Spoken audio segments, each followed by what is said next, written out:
Haleluya. Apa kabar Bapak Ibu Saudara? Luar biasa, amin ya. Kita bersyukur hari ini kita dipertemukan kembali, dikumpulkan kembali di tempat ini. Bukan karena kebetulan saudara, itu semua rencana Tuhan ya. Dan kita juga percaya bahwa apa yang terjadi di loteng Yerusalem pada masa Kristus Yesus naik ke atas, naik ke surga, melimpahi, mengurapi setiap anak-anaknya, murid-muridnya dengan urapan Roh Kudus, dan itu juga akan terjadi saat ini. Amin ya.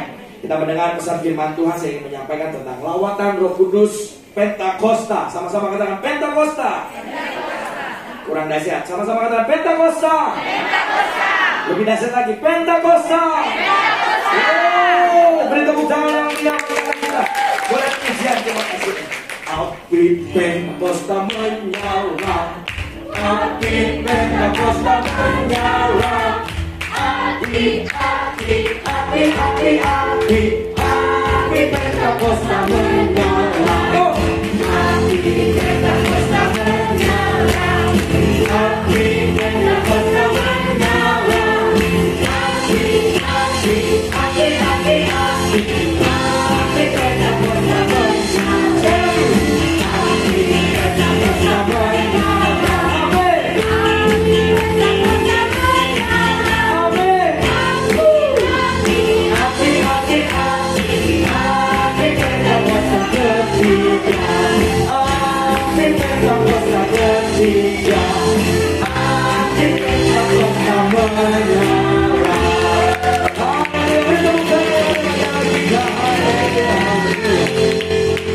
Kita belajar tentang lawatan Roh Kudus, saudaraku, di dalam Kisah Para Rasul ayat pasal yang kedua, yang pertama sampai yang keempat. Demikian firman Tuhan. Ketika tiba hari Pentakosta, semua orang percaya berkumpul di satu tempat. Tiba-tiba turunlah dari langit suatu bunyi seperti tiupan angin keras yang memenuhi seluruh rumah, saudaraku. Dipenuhi rumah itu dengan tiupan angin keras, gitu saudara. Terjadi memenuhi mereka, memenuhi orang-orang yang ada di tempat itu, di rumah itu, di mana mereka duduk, dan tampaklah pada mereka apa? Lidah-lidah seperti nyala api. Kenapa harus dikatakan api, saudara? Karena api itu bisa menghanguskan, api itu bisa membakar. Sehingga hidup kita dilayakkan, dikuduskan dalam kekudusannya, saudara, dalam kemuliaannya. Nyala api yang bertebaran dan hingga pada mereka masing-masing. Maka penuhlah mereka dengan apa? Roh Kudus. Lalu mereka mulai berkata-kata dalam bahasa-bahasa lain seperti yang diberikan oleh Roh itu kepada mereka untuk apa? Mengatakannya. Jadi siapa yang ada dalam kehidupan kita, saudara? Roh Kudus memampukan, memberi kekuatan, bahkan mengajarkan kita banyak hal, saudaraku. Kitab Kisah Para Rasul mencatat bagaimana gerejanya berdiri dan melewati perjalanan sejarah yang luar biasa. Mereka dilawat oleh Roh Kudus, saudara, sebagaimana telah dinubuatkan di dalam perjanjian lama dan digenapi pada hari Pentakosta. Mereka menantikan pencurahan Roh Kudus yang dahsyat, dan dijanjikanlah pada hari Pentakosta, hari ke-50, di mana Tuhan sudah naik, saudaraku. Tuhan bilang, Yesus bilang, jangan pergi kemana-mana, tunggu di tempat ini. Janji Bapa akan dinyatakan dalam setiap kehidupan saudara. Apa itu? Roh Kudus dicurahkan, Roh Kudus diberikan kepada setiap orang-orang yang hidupnya menanti-nantikannya. Kita semua menanti-nantikan pribadi Roh Kudus ada dalam kehidupan kita. Amin, saudara. Dan kita yakin dan percaya lawatan Roh Kudus itu lebih dahsyat terjadi. Yang terjadi di loteng Yerusalem akan terjadi lebih dahsyat di tempat ini. Asalkan saudara-saudara yang terkasih, buka hatimu, fokuskan hidupmu, terima urapan Allah yang dahsyat. Yang kita yakin dan percaya ada ciri-ciri orang yang menerima lawatan Roh Kudus di dalam kehidupannya. Apa saja, saudara? Yang pertama yang ingin saya sampaikan adalah dia bertobat dari dosa. Sama-sama katakan ya saya. 2, 3. 2, 3. 2, 3. Yes. Bertobat dari dosa. Kisah Para Rasul 2:38. Jawab Petrus kepada mereka, bertobatlah dan hendaklah kamu masing-masing memberi dirimu dibaptis dalam nama Yesus Kristus untuk pengampunan apa? Dosamu, maka kamu akan menerima karunia Roh Kudus. Roh Kudus menyadarkan seseorang akan dosa-dosanya, saudara. Roh Kudus itu menyadarkan kita, Roh Kudus itu memberitahukan kita, Roh Kudus itu menjadi alarm dalam kehidupan kita kalau kita melakukan sesuatu yang tidak berkenan di hadapan Tuhan kita. Roh Kudus akan menjadi alarm dalam setiap kehidupan kita, mengingatkan kita, bahkan Dia menyadarkan kita akan segala dosa-dosa yang kita perbuat. Ketika Ia melewat, salah satu hal yang dikerjakannya adalah apa? Membongkar dosa-dosa yang sengaja disembunyikan oleh pelakunya. Jadi tidak ada yang tersembunyi di hadapan Tuhan kita, saudara. Mungkin kita bisa tidak terpantau oleh CCTV yang ada di Hong Kong ini, tapi mata Tuhan selalu ada dalam kehidupan kita, memantau kita 24 jam. Saat tidur pun mata Tuhan melihat kita, saat bangun pun mata Tuhan memantau kita. Bahkan di saat kita berkegiatan, bekerja dan lain-lain, mata Tuhan memantau kita, saudara.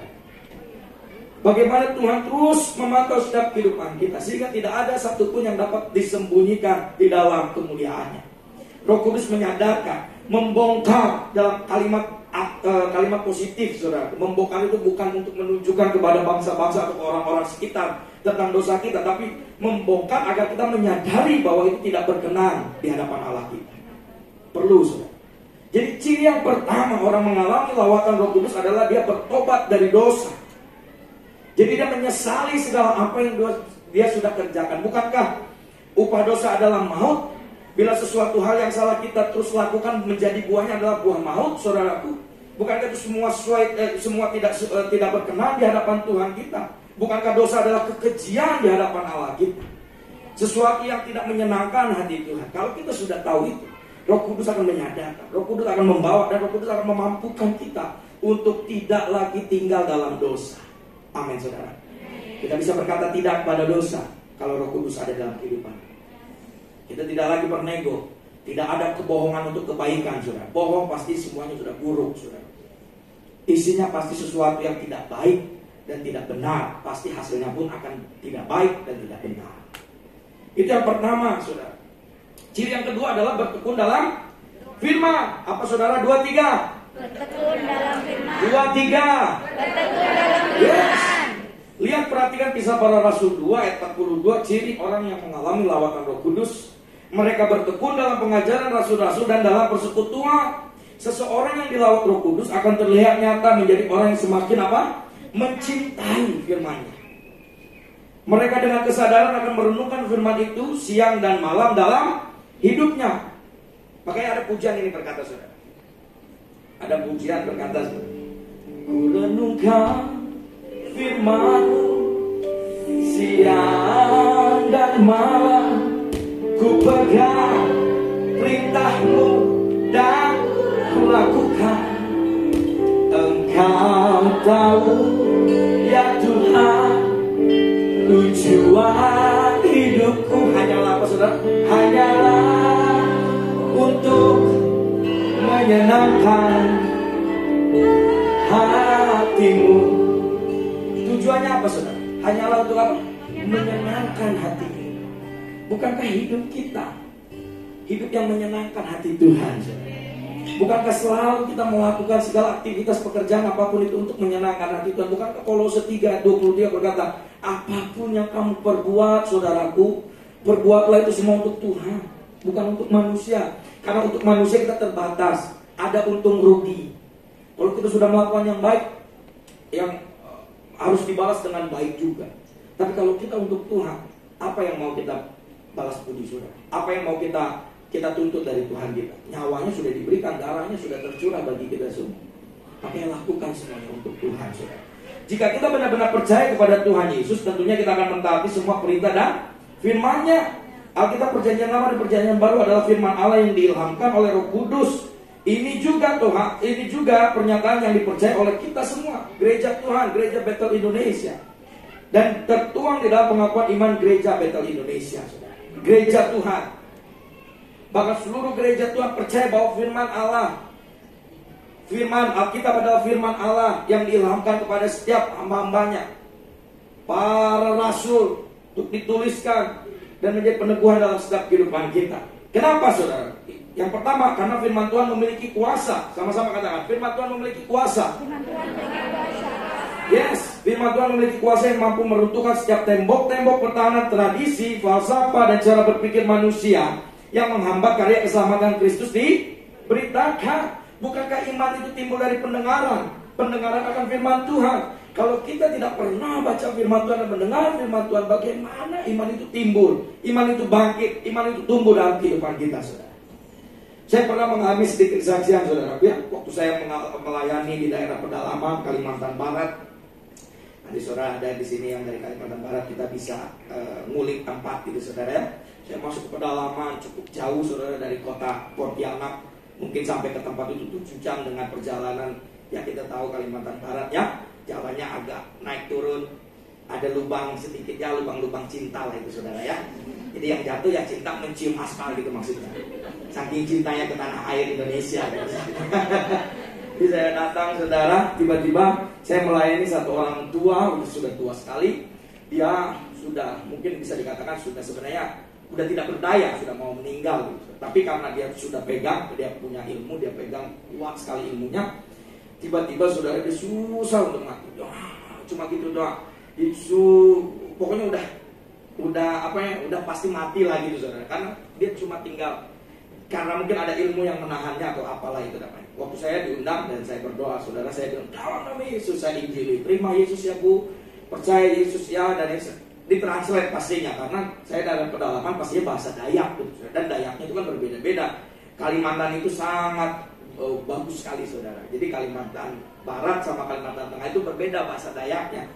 Dan dari Kalimantan Barat pasti tahu ya, pasti berbeda-beda bahasa Dayak. Jadi banyak sekali. Jadi saya ditranslate, saya bilang, terima Yesus, ini percaya ya dan lain. Sesudah itu baru 2 jam atau 3 jam sesudah itu dia meninggal, saudara. Meninggal. Orang tua ini meninggal. Tiba-tiba sudah meninggal, saudara, karena ilmu dia pegang. Mungkin marah ke saya. Saya tidur di rumah papa, itu ada yang jalan dari atas, dari bawah, dari kiri, dari kanan, saudara. Saya waktu tidur, aduh ada apa ini? Oke, aku bilang, ini yang saya tunggu. Karena saya tahu waktu kita berdoa dia nggak suka, dia ingin menantang dan ingin juga mengintimidasi kita gitu, saudara. Saya duduk, saya perkatakan hanya firman Tuhan, saudara. Benar, saya tidak panjang doa, saya nggak banyak berbahasa, saya ada tertulis segala kuasa kegelapan dipatahkan, dihancurkan dalam nama Yesus. Wah, hilang sisi kanan, sisi kiri muncul lagi dalam nama Yesus. Saya menyampaikan firman Tuhan. Saya tahu firman Tuhan itu memiliki kuasa. Bayangkan, saudara, kalau saudara, bapak ibu semua tidak pernah baca firman Tuhan, waktu saudara berhadapan dengan kuasa kegelapan atau berhadapan dengan saya, saudara bisa bacakan apa sama dia? Ada tertulis. Tunggu dulu, saya buka dulu Alkitab elektronik saya. Kayaknya saya ingat ada tertulis kuasa kegelapan dipatahkan. Baca dulu. Ini setan dari samping nunggu. Bayangkan, saudara, benar nggak?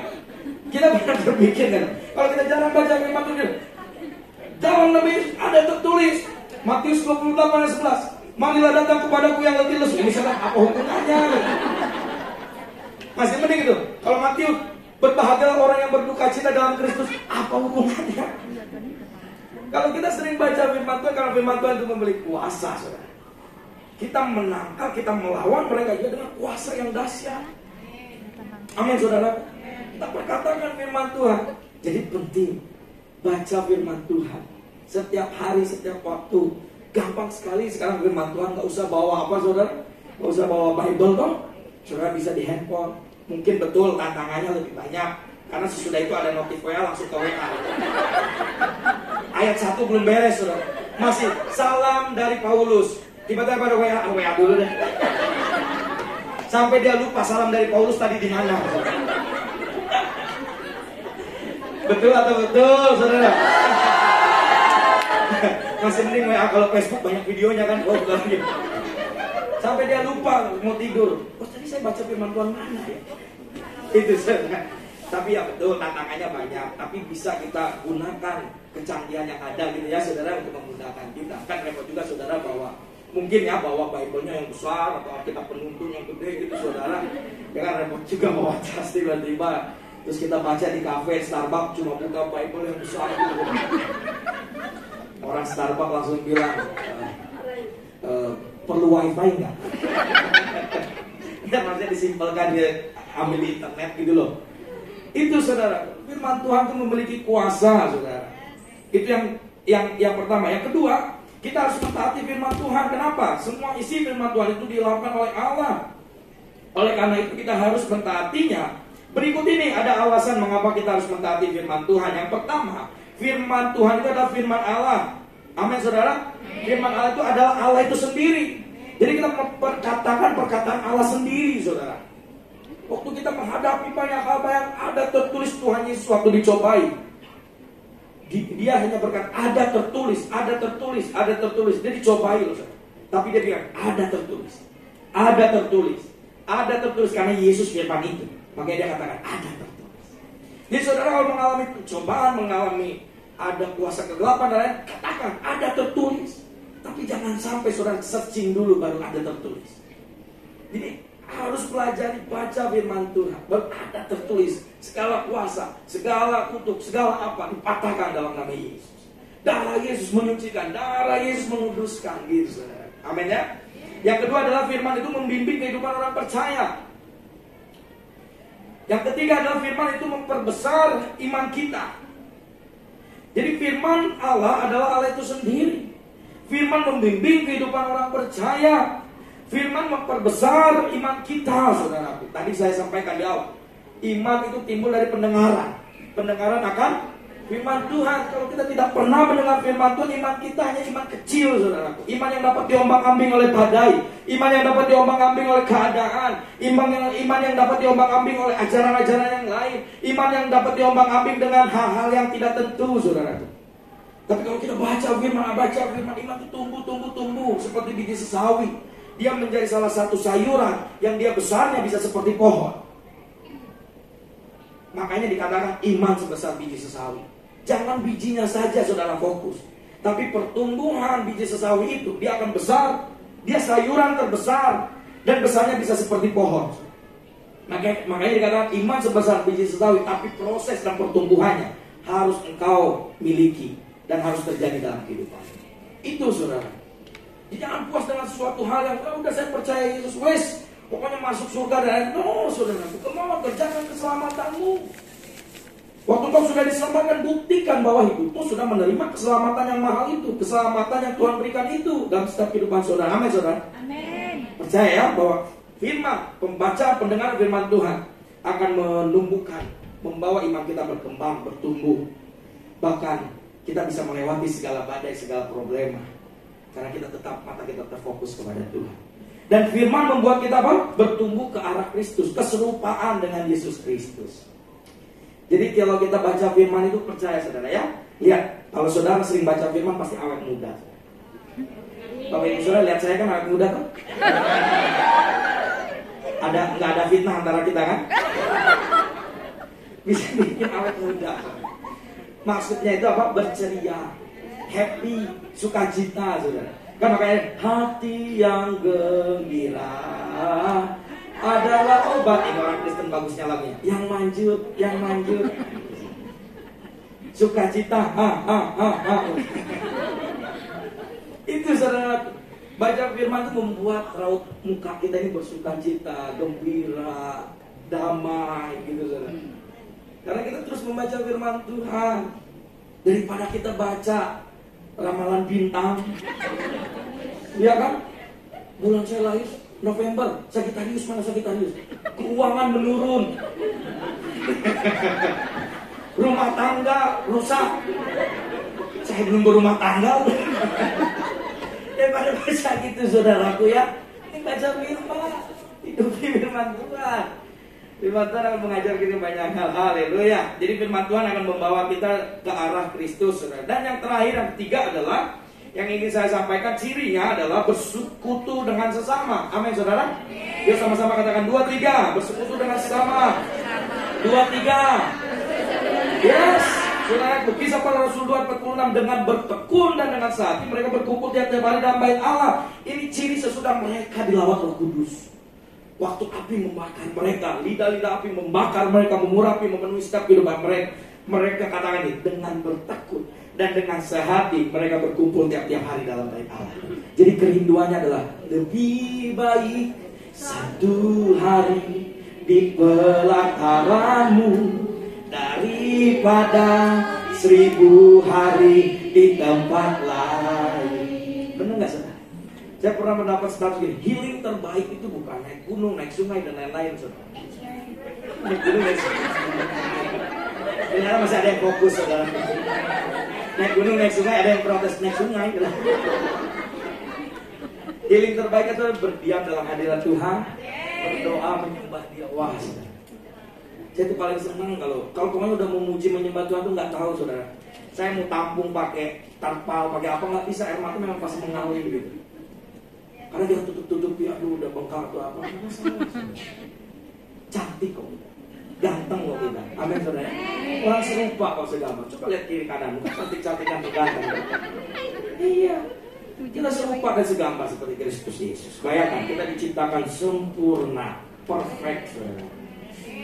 Oleh karena itu saudara, kita memiliki kerinduan untuk terus bersekutu dengan saudara-saudari seiman. Amin saudara. Lawatan Roh Kudus menyadarkan mereka akan kesaling tergantungan satu dengan yang lain. Tidak bisa hidup sendiri-sendiri sebagai murid Kristus. Bersekutu dengan sesama untuk berbagi, untuk saling menguatkan dan saling meneguhkan. Dalam komunitas dia sehat, saudara bertumbuh, saling mengingatkan, menegur, membangkitkan, memotivasi satu dengan yang lain. Menunjukkan bagaimana pekerjaan Kristus itu besar terjadi dalam kehidupan kita, kehidupan dia, kehidupan kita semua. Dan kita bisa saling meneguhkan satu yang lain, tidak menjatuhkan. Amin saudara. Amin. Kalau Roh Kudus melawat saudara, 3 hal yang saya sampaikan ini saudara, terjadi dalam kehidupan. Saudara akan memiliki gairah yang berbeda dari hari-hari sebelumnya. Bahkan dari hari ini saudara akan, besok akan sesuatu yang berbeda terjadi dalam kehidupan saudara. Ciri orang yang mengalami lawatan Tuhan, lawatan Roh Kudus, dia bertobat dari dosa. Dia tidak tenang hidup dalam dosa saudara. Ini simpelnya. Dia tidak nyaman, tidak tenang hidup dalam dosa. Hidup dari hidup yang tidak benar di hadapan Tuhan. Yang kedua, dia bertekun dalam firman, membaca firman Tuhan, merenungkan firman Tuhan, mengaplikasikan firman Tuhan. Dan yang terakhir adalah dia memiliki kerinduan untuk selalu bersekutu dengan sesama. Amin saudara. Kita percaya lawatan Roh Kudus juga akan terjadi saat ini. Mari saudara tundukkan kepala yuk. Kita sama-sama fokuskan hati pikiran saudara. Roh Kudus ada di tempat ini saudara. Roh Kudus hadir di dalam setiap kehidupanmu saat ini. Terima kasih Roh Kudus, Kau hadir di sini. Roh Kudus mengasihimu.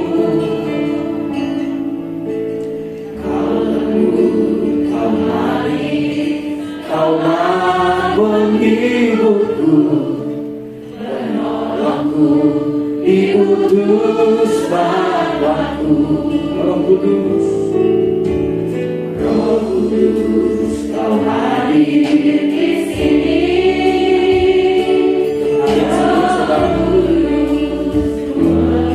Mengasihimu,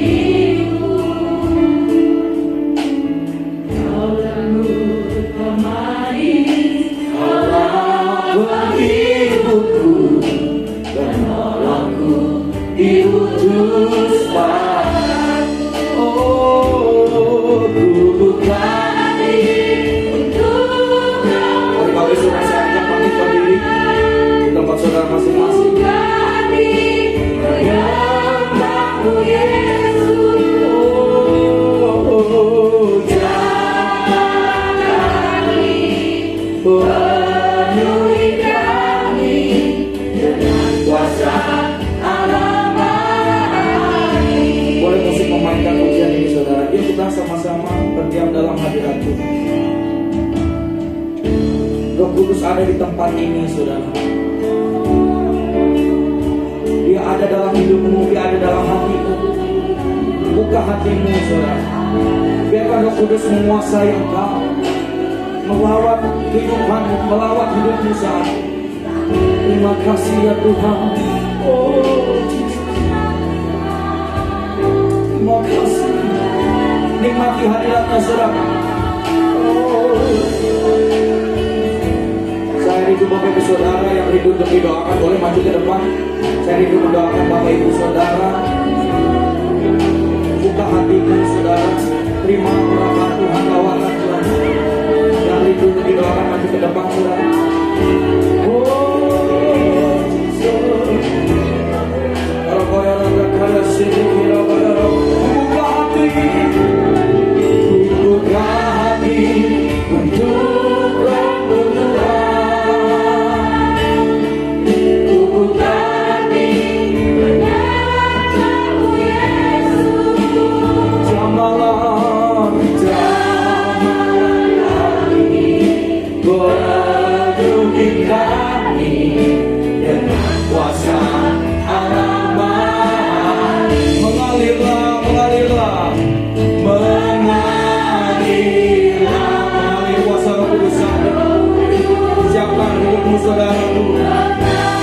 untuk saya